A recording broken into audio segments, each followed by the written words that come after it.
যেন তুমি মেঘ আমি আকাশ, তুমি সূর্য আমি প্রকাশ। যেন তুমি গাছ আমি বাতাস, তুমি হলে ঘুম আমি হতাশ। যেন তুমি মেঘ আমি আকাশ, তুমি সূর্য আমি প্রকাশ।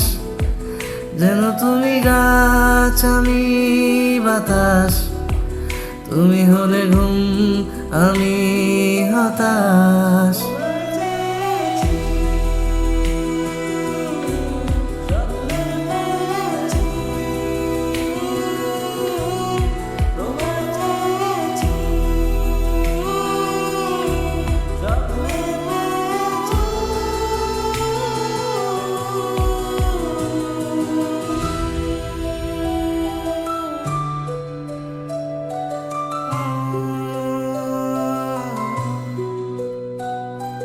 কথার আড়ালে যে কথা লুকোনো, সে কথা খোঁজা